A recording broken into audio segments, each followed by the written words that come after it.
Bonjour à tous et bonjour à toutes et merci d'être présente pour une nouvelle interview de Let's Talk MDR qui signifie donc motivation plus détermination égale la réalisation de tous vos projets, de tous vos rêves.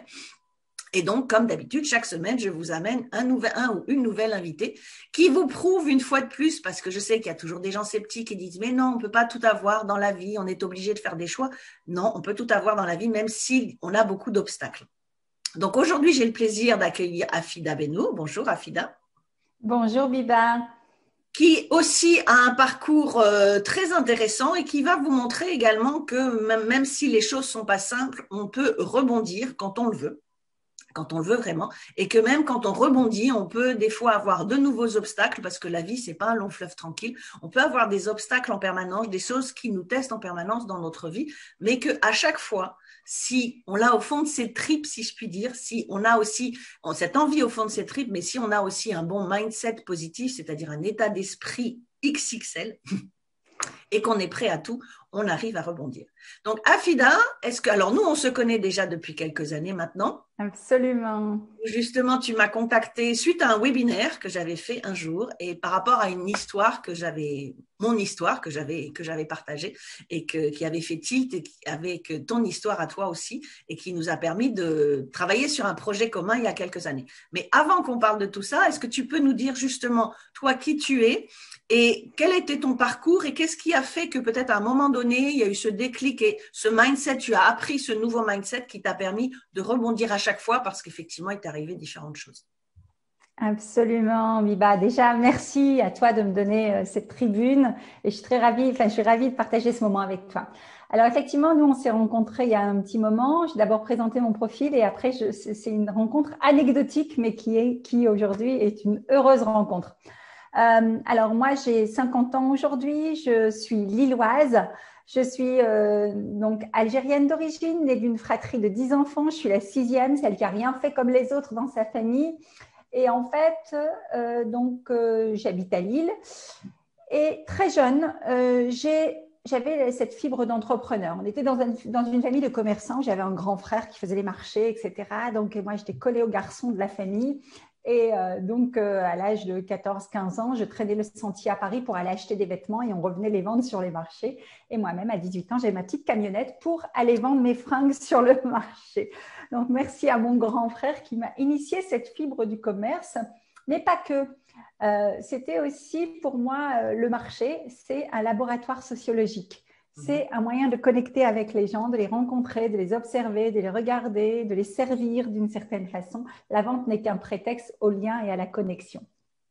Donc, voilà un petit peu l'environnement dans lequel je suis née. J'avais des grands rêves d'être journaliste. Aujourd'hui, tu me dirais, voilà, allez, tiens, tu as ta carte de journaliste. Je dirais non merci parce que le métier a complètement changé, j'en veux plus. Mais à l'époque, j'avais fait un dossier pour m'inscrire dans une école de journalisme privée qui était très chère. Et évidemment, mes parents ne pouvaient pas se permettre d'offrir ou de payer ce type d'études. Donc, je suis restée un petit peu là-dessus, sur un rêve un peu oublié. Et la vie étant bien faite, j'ai eu une opportunité rapide de travailler dans une agence de com comme commerciale, juste après cette période des marchés. Mais c'était un aspect de la com qui était un petit peu bizarre parce que c'était de la régie publicitaire. Donc, la régie publicitaire, c'était quoi? C'était toc-toc, tu arrives, tu prends un chèque, tu vois le client et tu ne le vois plus après. Donc, au bout de Comment? Il n'y a pas de relation, il n'y a rien du tout.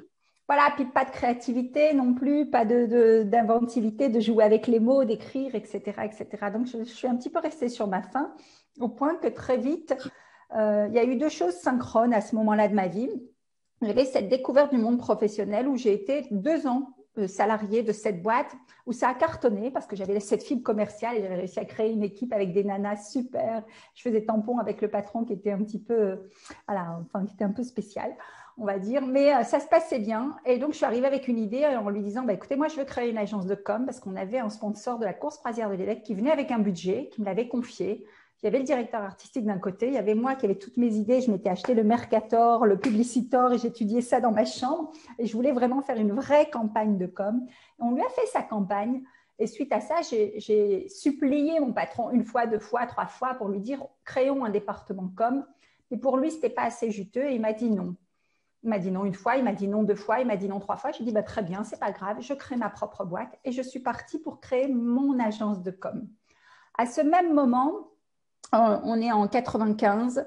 En 97, j'ai un petit frère qui a une leucémie foudroyante qui, en 9 mois, effectivement, le fait quitter ce monde.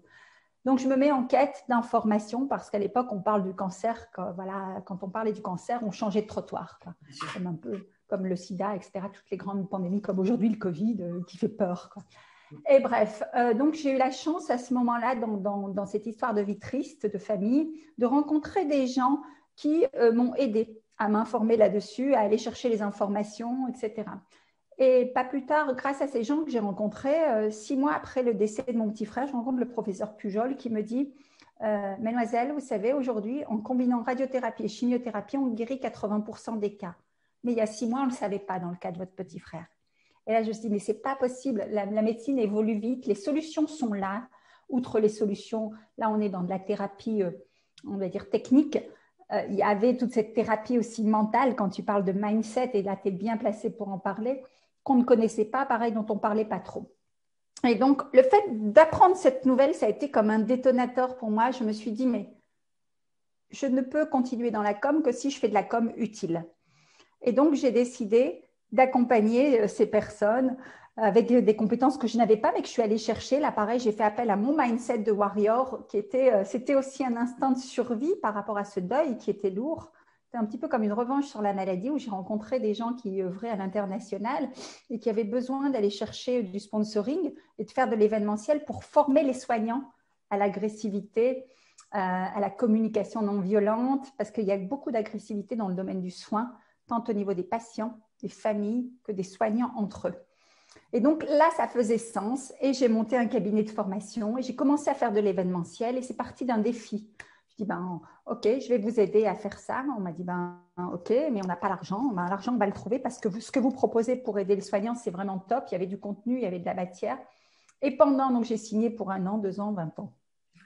Ça va très vite. 2 ans, 20 ans, et c'est littéralement 20 ans. Donc, voilà, 20 ans de carrière là-dedans. Pour faire une pause dessus, c'est pour revenir un petit peu parce que voilà, le décès d'un petit frère ou d'un enfant, d'un membre de la famille, surtout en plus quand c'est un enfant, il y a beaucoup de gens effectivement qui auraient pu s'effondrer une fois de plus. Il y a beaucoup de gens qui considèrent ça comme une fatalité. Et en fait, c'est pour ça que j'invite les personnes que j'invite, parce que justement, on dit toujours d'un malheur, on peut en faire une bonne chose, ou plusieurs fois, tu as parlé du mot chance, mais en fait, c'est pas de la chance, c'est juste de la volonté, de détermination. C'est du mindset, comme tu dis. Voilà, je vais en faire quelque chose. Cette chose négative, je vais en faire et je vais le tourner vers quelque chose de positif. Et c'est vraiment ça que je veux faire passer dans ces interviews et dans ce que j'appelle mon mot.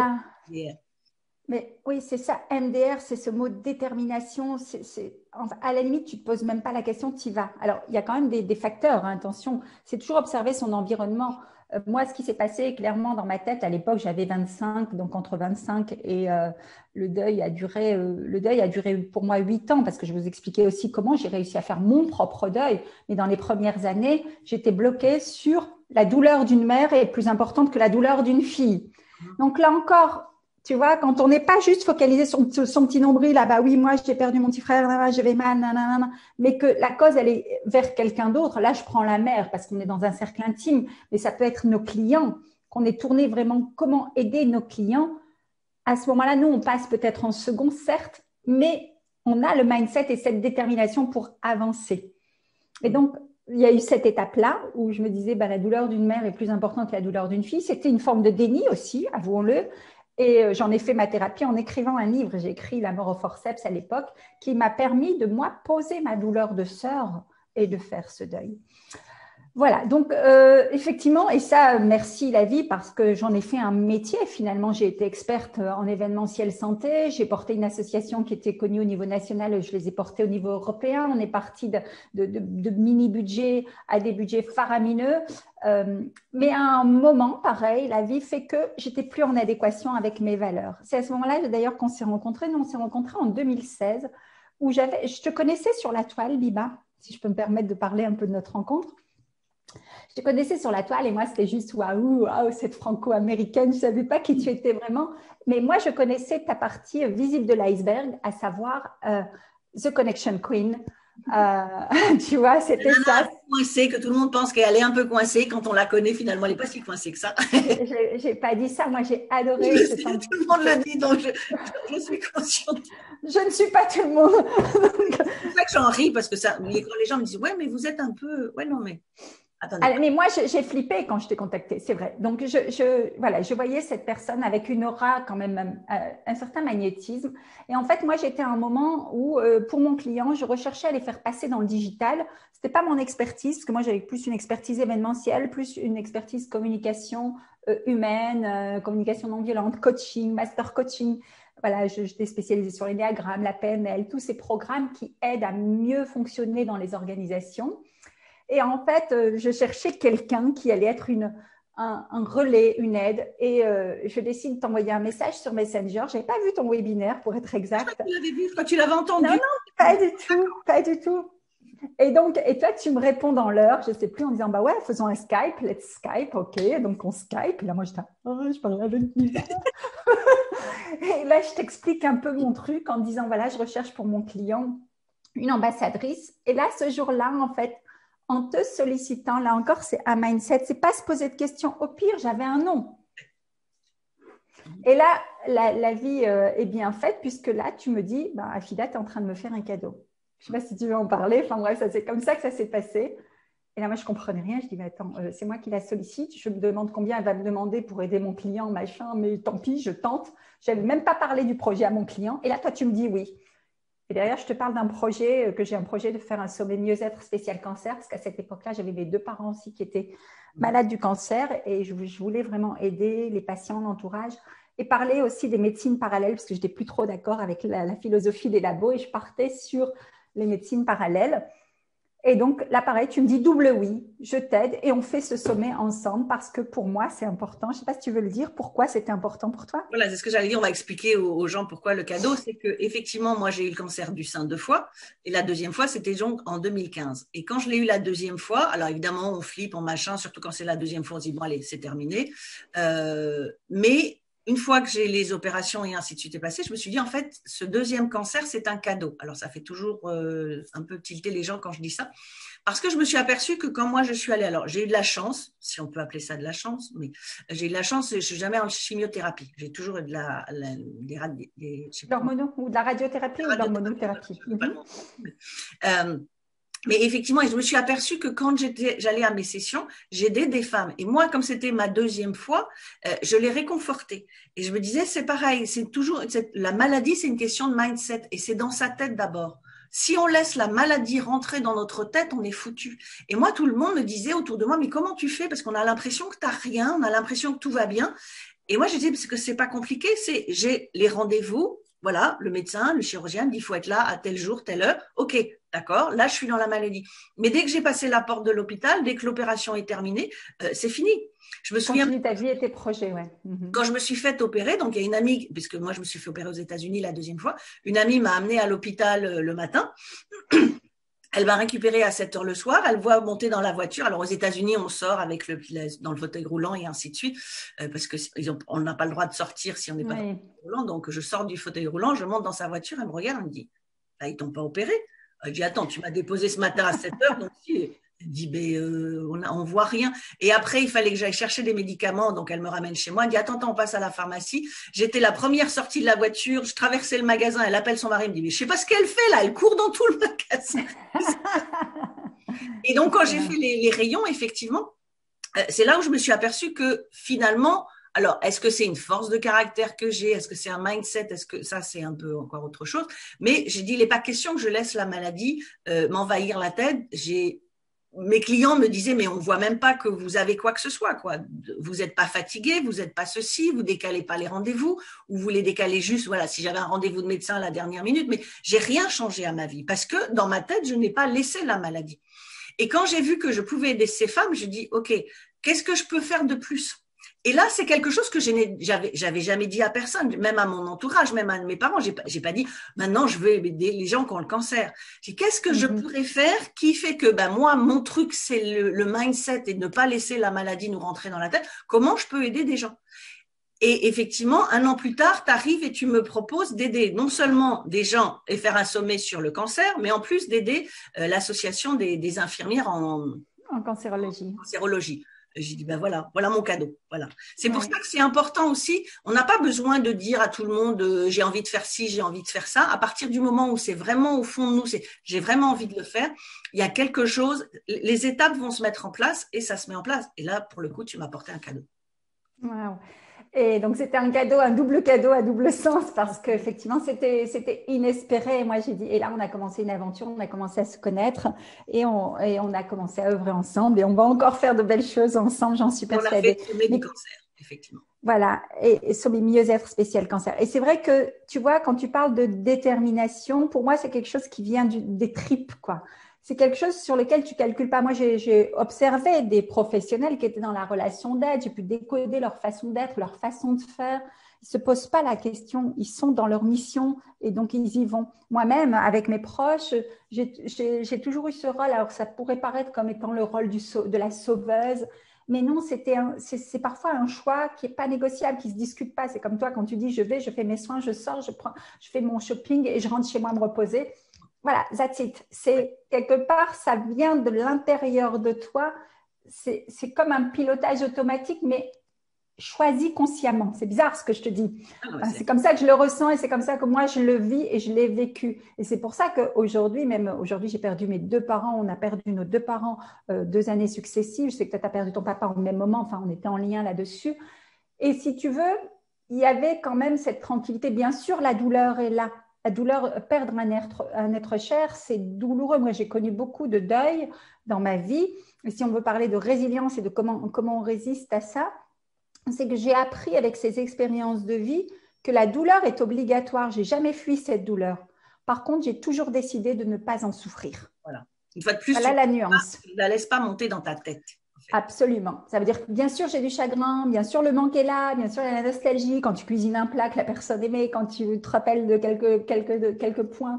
Voilà. Et là, c'est pareil, j'ai fait une expérience, je peux vous la partager, parce qu'on est des femmes, on a 50 ans, il y a des contrôles réguliers qui doivent être faits. Là, juste après, je vais faire une mammographie après notre rendez-vous.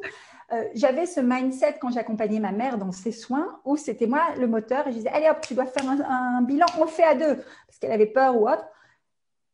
Et quand ils sont partis, j'ai eu 1 an où j'ai fait block-out. Pareil, le cerveau s'est bloqué et j'ai refusé de faire une prise de sang, quoi que ce soit. Là, j'ai dû voyager pendant les fêtes.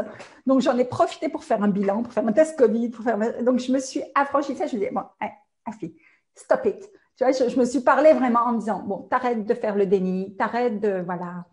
Les check-ups, c'est normal. Quand on a un certain âge, on a une chance inouïe quand même d'être dans un pays, toi qui viens des États-Unis, tu sais faire la différence, où ici, on peut se faire soigner et accompagner de façon correcte. Pour une fois, quelque chose qui marche, on va le dire quand même. Je pourrais écrire un livre entier sur comment ça se passe aux États-Unis. J'ai été bien traitée dans les hôpitaux, mais comment ça se passe au niveau des assurances, des machins. Et quand je vois les gens qui se plaignent ici, je dis sincèrement, allez là-bas. Ah non, gratitude, ouais, ici. Et vous allez voir. Et pourtant, le pays, c'est pas un pays sous-développé, hein, donc c'est un pays, voilà, où a priori on pense que tout le monde a tout ce qu'il faut. Non, non. Donc quand je vois les gens qui se plaignent en France, sincèrement, dites merci à la Sécu, à tout ce que vous voulez, mais on s'occupe bien de vous en France, contrairement à d'autres pays. Et donc tu vois, ouais, ton équation motivation, détermination, résultat, c'est vraiment ça là. Si je fais l'analogie par rapport à moi, mon parcours, c'est vraiment cette motivation, mais c'est une motivation constante. Moi, cette énergie-là, je la symboliserai sur une forme d'énergie pour revenir à ce que moi je pratique et ce que je fais pratiquer à mes clients, c'est l'énergie du cœur. C'est quelque chose qui est en toi et que tu laisses s'exprimer. Donc, il n'y a pas de débat. Si tu choisis cette route-là, c'est cette route-là, that's it. Voilà, la détermination, on en a parlé, et les résultats, c'est qu'est-ce qui en résulte. Ce qui en résulte, c'est un état d'esprit zen parce que tu as fait les bons choix. Parfois, tu fais les mauvais choix. Parfois, tu as des déceptions. On n'est pas au pays des bisounours. Il y a parfois du bordel. Il y a parfois des conséquences aussi de ton côté. Peut-être moi, j'ai un côté un peu trop, justement, généreux dans le cœur, trop optimiste. Mais ce n'est pas grave. Là encore, quand c'est une question d'énergie, on n'est pas dans la bonne vibration. toute façon. Donc, on peut pas tout réussir. Absolument. De toute façon, personne ne réussit tout. Donc, on Et fait des trucs, on se plante. Et puis, mais se planter, c'est pas grave. Si on sait se relever ou si on sait adapter et faire autre chose. Si on se plante, c'est ça. Et c'est là aussi la puissance que je veux donner à toutes ces interviews et ce fameux mouvement MDR, c'est que toutes ces personnes qui se plantent, qu'elles arrêtent de tomber au fond du caniveau en se disant, ben non, ben je me suis plantée une fois, deux fois, donc maintenant c'est terminé, je peux plus rien faire. Ou parce qu'elles n'ont pas les bonnes personnes dans leur entourage qui va les élever à se relever. Donc ça, absolument. effectivement, cette série d'interviews, c'est pour aussi montrer à toutes les personnes qui n'ont pas le bon entourage, qui ne connaissent peut-être pas que ça existe, que c'est possible, qu'on peut réaliser tout ce qu'on veut. Même, alors, tu parlais des bisounours, et je dis souvent, les gens, ils pensent que j'ai fait une émission de télé l'autre jour, je suis passée dans une émission de télé, et pour le mec, c'était un peu le monde des bisounours. Quand je dis motivation plus détermination égale réalisation de tous vos rêves. Ouais, mais vous pensez pas qu'en une période comme en ce moment avec la pandémie, j'ai dit, ben non, mais si on regarde bien, il y en a plein qui s'en sortent très bien en 2020. Très, très bien, absolument. Ils s'écroulent parce qu'ils ont peur et donc, ben, du coup, tout s'arrête. Donc c'est ça. Donc c'est pas le monde des bisounours, effectivement. C'est de savoir est-ce que vous avez le bon entourage et les bonnes personnes qui peuvent vous relever et vous soutenir pour vous aider à faire les choses, quelles que soient les situations, les circonstances de la vie. C'est ça, et c'est vraiment être vérifier dans son entourage par rapport à la vibration qu'on a, de qui on est entouré et comment est-ce que les autres vibrent avec nous. Et oser parfois couper, parfois il y a des liens toxiques qu'il faut couper. Il y a aussi cette notion de peur. Moi, je travaille souvent avec les femmes que j'accompagne. J'accompagne essentiellement des femmes d'affaires, justement à se reconnecter à leur essentiel par l'intelligence du cœur. Parce que souvent, on est dans une société où on est dans le mental, l'action, le faire, faire, faire. Certes, on a besoin de ça, bien sûr, pour transmuter dans la matière. Mais on s'est coupé de cette énergie émotionnelle. Et ça, si j'en parle, c'est parce que moi, maintes et maintes fois, je l'ai vécu dans ma vie et je me suis auto-corrigée pour pouvoir aller dire, bah non, tu as des émotions, tu as de la peine, tu as du sentiment, tu existes. Toi, en tant aussi que sœur, par exemple, tu as le droit d'avoir du chagrin. Tu existes en tant que femme d'affaires qui s'est plantée parce que tu t'es fait, voilà, parce que tu t'es laissé manipuler dans une relation d'affaires. Tu as eu un échec amoureux et donc tu vas en rebondir. C'est vraiment de dire, bah, ok, je regarde vraiment mes peurs, mes déceptions, mes échecs, je les accueille.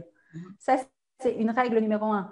C'est fini le combat, on arrête de combattre. On ne peut pas lutter contre ça. Ça, c'est un petit peu la face sombre. On a une face sombre et on a une face lumineuse, mais on est les deux. On n'est pas que ça ou que ça. Et on peut être lumineuse que si on reconnaît avoir eu ces zones d'ombre. Ça, je dirais, c'est le conseil. Si je devais donner un conseil numéro 1.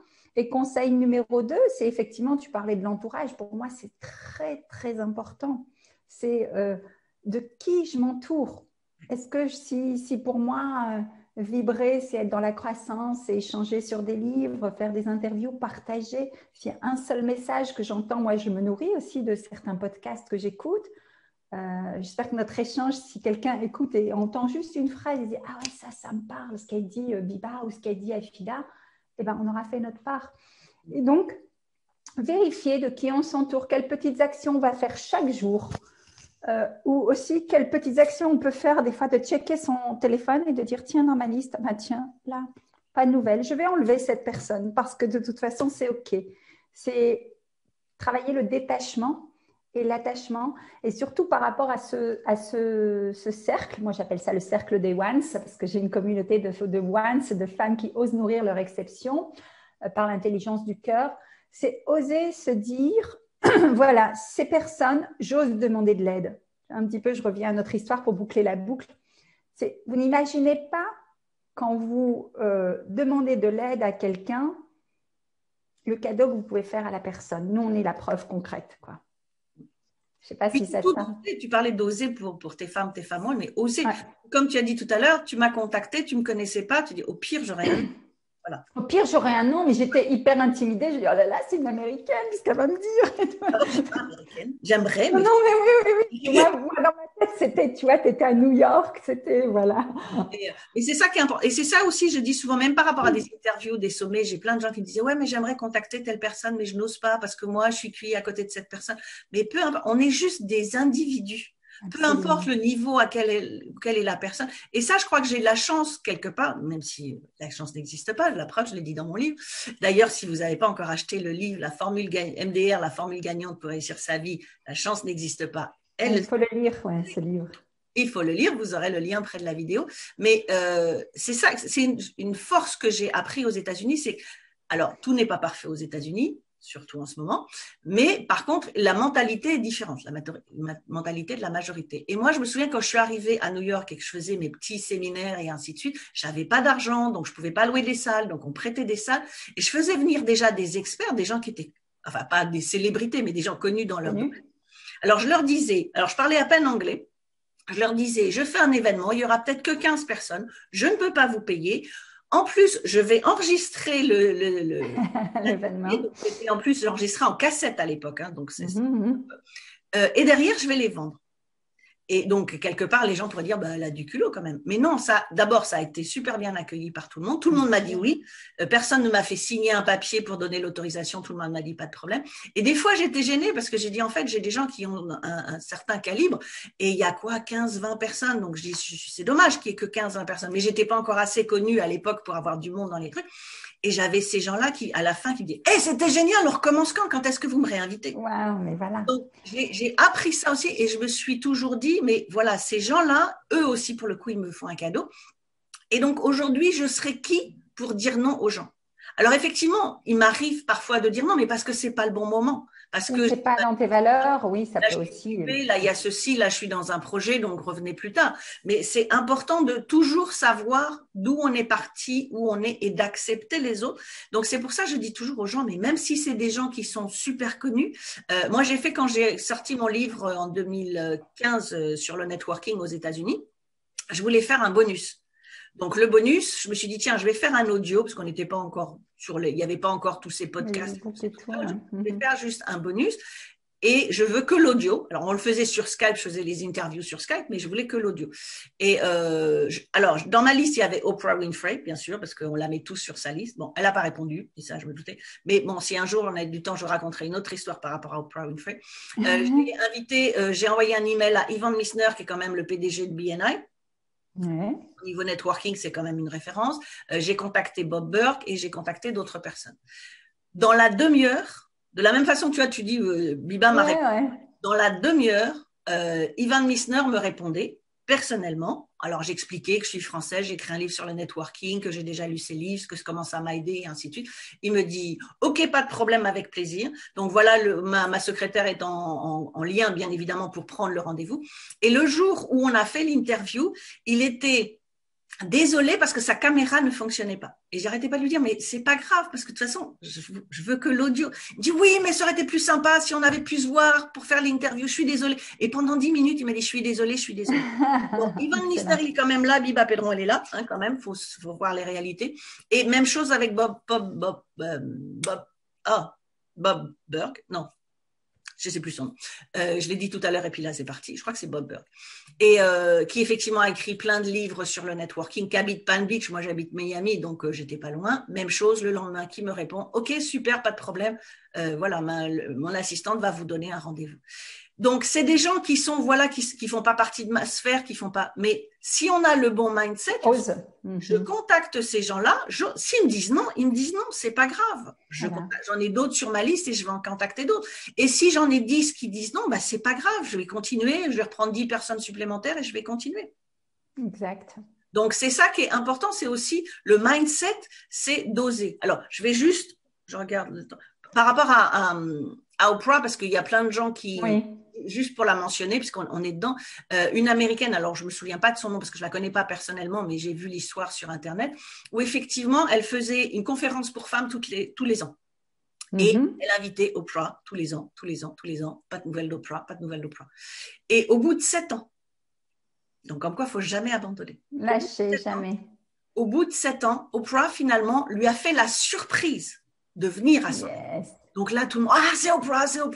Et donc, Oprah arrive. Donc, l'autre, elle était un peu surprise. Elle dit, oui, quand même, bon, ça fait 7 ans que tu me contactes. Donc, peut-être maintenant, je vois que c'est sérieux ce que tu fais. Je vois que vraiment, tu aides des femmes et ainsi de suite. Elle lui dit, OK, bon, je suis là. Mais c'est pas ça qui est important. Tout le monde dit, Oprah. Non, mais c'est pas moi qui suis importante. Donc, la femme, en plus, elle faisait un truc pour récupérer de l'argent pour des associations. Elle dit, voilà, alors, je sais plus le montant, hein, mais je mets tant sur la table. Maintenant, vous, dans la salle, vous mettez autant. Donc, vous mettez tant. Donc, que sa visite serve à quelque chose. C'est pas juste, regardez, moi. Ouais, excellent. Donc, et la personne l'a contacté pendant 7 ans. Donc, c'est ça aussi le mindset, c'est cette détermination, justement, la motivation, la détermination, la réalisation de tout vrai. Cette femme, elle voulait Oprah, et ben, elle s'est pas arrêtée une fois, deux fois, trois fois, 7 fois. Et je pense que s'il avait fallu qu'elle continue de l'inviter, elle aurait continué de Elle l'inviter. aurait continué. Waouh. Mais c'est ça, c'est un petit peu la philosophie, tomber 8 fois, se relever 9, quoi. C'est vraiment ça, quoi. Waouh. Ok, donc tu nous as expliqué un petit peu comment justement tu aides toi tes clientes grâce à cette force, cette motivation, cette détermination que tu as. Donc aujourd'hui, si des gens veulent te retrouver, voir un peu plus ce que tu fais, où est-ce qu'on peut te retrouver? Alors, on peut me trouver sur mon site www.afidabenour.com. Tu pourras le mettre dans les liens si tu veux. Sur les réseaux sociaux aussi, je suis sur Facebook, sur Instagram, sur LinkedIn également. Ma promesse, c'est vraiment d'aider les gens, les femmes d'affaires, à repasser numéro 1 dans leur vie sans plus jamais s'oublier, se perdre confiance ou se dévaloriser. Et comment est-ce que je travaille ça? J'ai mis au point une méthode qui est un processus holistique d'ouverture du cœur. Donc, je travaille à la fois sur la dimension personnelle et professionnelle, sur l'intelligence du cœur. Et notamment, je suis en train d'écrire un ouvrage là sur les 6 super pouvoirs du cœur qui consiste simplement à faire appel à l'intelligence émotionnelle, il y a l'amour, la gratitude, la résilience dont on a beaucoup parlé aujourd'hui, l'intention, l'intuition et le pardon qui sont pour moi 6 leviers de transformation concrète pour pouvoir justement passer à autre chose dans sa vie, retrouver un équilibre de vie perso et pro. Et avec plaisir d'en parler. Et Ah, juste, moi, je voulais faire un petit clin d'œil parce que j'ai adoré ton livre. J'avais déjà adoré sauter le pas. J'avais la chance de venir à la dédicace à Paris où je me souviens, je m'étais acheté une jolie robe en dernière minute pour venir te voir parce que j'avais oublié ma valise ce jour-là. Donc, j'avais dû acheter une robe que j'ai encore qui est magnifique, dans laquelle je rentre toujours pour venir à la dédicace et j'étais arrivée en retard, mais j'avais adoré ce moment. J'ai encore une photo d'ailleurs, je l'ai retrouvée récemment, je vais te l'envoyer. Et j'ai adoré aussi ce dernier livre que j'ai reçu, que j'ai commandé tout de suite quand tu l'as sorti. Et ce qui m'a beaucoup, beaucoup touchée, si je peux me permettre de faire un petit message là-dessus, c'est qu'on découvre une partie de toi un petit peu plus intime. Et waouh, quoi. Donc, merci de nous avoir livré ça. Merci aussi pour tous les portraits qui sont dedans. Donc, ta méthode, évidemment, elle est comme tu es, elle est pragmatique, elle est simple, elle est efficace. Parce qu'avec Biba, c'est ça, c'est l'efficacité. Nous, quand on a décidé de faire le sommet mieux-être à l'époque, quand on a décidé de mener la FIC à leurs 20 ans en digital, boum, il y avait une stratégie qui était posée comme ça. Notre sommet, il a été posé comme ça. J'avais jamais fait de sommet, j'avais en ligne, j'avais jamais fait de vidéo. J'ai eu mes invités, j'ai fait mes enregistrements, j'ai vendu mes vidéos grâce à toi, grâce à ton énergie et cette détermination que tu as avec ce que je dirais vraiment, toi, c'est le pragmatisme, le côté concret, et on passe à l'action, même si ce n'est pas parfait, on le fait, quoi. non, Donc, un grand merci. c'est avec Et surtout, lisez ce livre parce que c'est un livre précieux. Moi, je le recommande aux personnes dans mon entourage. Et j'aurai aussi l'occasion de te donner une tribune dans ma communauté. tout à fait. Donc, si vous voulez lire le livre, si vous ne l'avez pas encore lu, effectivement, vous trouverez le lien, vous le trouvez sur Amazon, vous trouverez le lien en dessous. Et puis surtout, mon but, une fois de plus, avec cette série d'interviews, donc toutes les semaines, c'est vraiment de créer ce mouvement, donc motivation plus détermination égale réalisation de tous vos rêves, pour amener un nouveau monde, entre guillemets, à mon petit niveau, de toutes ces personnes qui se disent qu'elles n'ont pas le bon entourage, qu'elles n'ont pas le soutien, que c'est pas possible, à qui on dit en permanence que c'est impossible, qu'elles n'y arriveront pas, qu'elles aient une nouvelle famille quelque part, en se disant, mais si eux ils l'ont fait, j'en vois un, j'en vois deux, j'en vois trois, j'en vois 10, j'en vois 40, finalement, c'est pas juste une personne qui peut faire les choses, c'est plein de gens qui prennent des décisions un jour et qui, grâce à leur mindset, à leur état d'esprit XXL, c'est la traduction que je donne au mot mindset en français parce que ça n'existe pas. Donc vraiment, c'est cette positivité en fait. Et de se dire, bah oui, si eux, ils l'ont fait, donc bah, moi, je peux le faire aussi. Et puis, si vous avez besoin d'aide, et ben justement, avec tous mes invités, vous trouverez la personne avec qui ça va connecter et qui va peut-être a dit quelque chose dans cette interview qui fait que ça peut vous aider. Et bien évidemment, en plus, si vous êtes entrepreneur ou souhaitez le devenir et que justement, vous avez besoin de ce mindset, vous avez besoin de ce coup de boost dans votre business, même s'il existe déjà parce que vous avez le syndrome de l'imposteur, parce que autour de vous, on vous dit que ça marchera pas, parce qu'il y a la pandémie et qu'on vous dit, ouais, non, mais tu vois, je te l'avais dit, de toute façon, ton business, il marchera pas. C'est pas vrai. Même à travers la pandémie, on peut changer les choses, c'est important de créer sa propre économie. Une fois que vous créez votre propre économie, peu importe ce qui se passe à l'extérieur. Donc, si c'est quelque chose que vous avez envie de faire, dans ces cas-là, n'hésitez pas, on va en parler ensemble, on va parler de votre challenge, on va parler de vos objectifs et voir dans quelle mesure, effectivement, on peut faire bouger les choses Et donc, comme nombre de mes clients qui doublent ou triplent leur chiffre d'affaires en 90 jours. Donc ça, si ça vous intéresse, cliquez sur le lien également qui se trouve près de cette vidéo parce qu'on ne sait jamais où elle est, en haut, en dessous, selon l'endroit où vous voyez la vidéo. Et puis, on fait un rendez-vous de 30 minutes. C'est une session stratégie gratuite de 30 minutes gratuite. On en parle et on voit dans quelle mesure est-ce que je suis la bonne personne pour vous aider? Et si je ne suis pas la bonne personne, j'ai un réseau qui fera que je pourrai vous référer à d'autres personnes. Voilà, merci beaucoup. Merci infiniment, Afida. Et puis, merci à toi, ma chère Biba, et à très bientôt. Et puis pour tout le monde, on se retrouve dans 8 jours. À bientôt. Au revoir. Au revoir. Et en attendant, n'oubliez pas, restez MDR.